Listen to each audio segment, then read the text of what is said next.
керемет болып пісетін қатпарлы круассанды дайындаймыз. Алдымен ыдысымызға сүт, су, тұз, ашытқыш шекерімізді салып, жақсылап араластырамыз. Кейін үстінен ұнымызды салып, оны да жақсылап араластырып аламыз. Кейін үстінен сливочный майымызды қосып, жақсылап біркелкі масса шыққанша араластырып аламыз.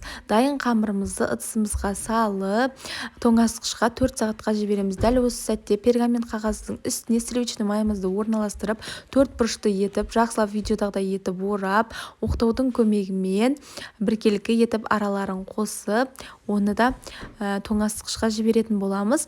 4 сағат уақыт өткеннен кейін көтерілген қамырымызды алып, жақсылап біркелкі етіп жайып аламыз. Және де дайындап қойған алдын ала сливочный майымызды қойып, өлшеп алып, шеттерін қалдырып, оны арасына салып, дәл видеодағыдай етіп жайып, жақсылап тұрып, орап, оны пергамент қағазымыздың үстіне дәл осылай орналастырып, тоңазытқышқа 1 сағатқа жібереміз.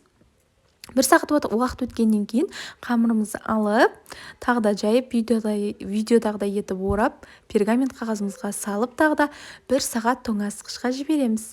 1 сағат уақыт өткеннен кейін ұзынша етіп жайып, дәл видеодағыдай етіп, круассанның формасына келтіріп алып, табамызға орналастырып, көтерілгенше бетін целлофанмен орап, жақсылап 30-40 минутқа қалдырамыз. 30-40 минуттан соң бетіне жұмыртқаның сарысына сүтті қосып, бетіне жағып, жақсылап көтерілгенше жоғары градуста, көтергеннен кейін төмен градуста пісіріп аласыздар. Өте керемет болып шығады.